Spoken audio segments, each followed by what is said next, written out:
Hello class, we're here in New York City, and this time I am with actual students from Northampton Community College. And we've enjoyed the whole day in New York looking at its history from the tip of the island here all the way uptown. And what I want to share with you is you're probably in either my American History 1 class or the Black Experience class, and we're talking about the Founding Fathers. And most people, when they think of the history of the United States, they think of Washington, D.C. But as we learned in our course, New York City was the first capital of the United States. This is where George Washington was sworn in as president. This is where the first Congress was located. This is where the Supreme Court was located. And this is how it looks today. And so you can see the building behind me, and we can zoom in. And you can see the statue of George Washington. This is where he was sworn in. They had to find a Bible from the local Masons, because he was also a Mason like Benjamin Franklin. And this was the government of the United States. This small space and these tiny streets, this was it. I'll show, if you can see behind us, this today is the financial capital of the United States. And this is the New York Stock Exchange, the center of global capitalism.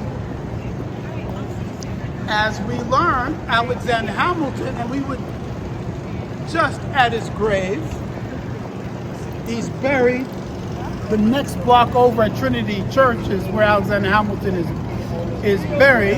Jasmine, our student, is writing a paper on Alexander Hamilton, and so it was very helpful for her to visit his grave and commune and ask him some questions. Yeah. And she also saw the play. But the story I usually tell in class is the story about Alexander Hamilton and Thomas Jefferson. Thomas Jefferson hated New York. The place where he lived is no longer an apartment, but he hated being in New York and was very concerned that bankers like Alexander Hamilton and merchants like being in New York would have too much influence on this early government.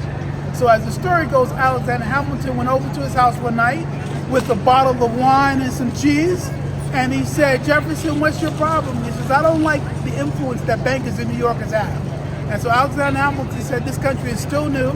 It doesn't have to stay here in New York. We can move the capital, maybe put it closer to the south, maybe somewhere near Virginia." And Jefferson liked that idea. And that's how the new capital came to be Washington, D.C.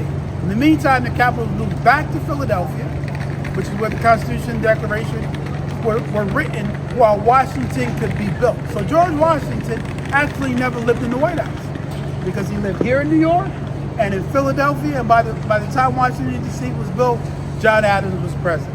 So I hope you all enjoying the course, and when you ever come to New York like we did today, take some time and visit the historic sites. Not only see the buildings, but come down here Lower Manhattan and just walk around these streets and see all the things that we've been reading and talking about.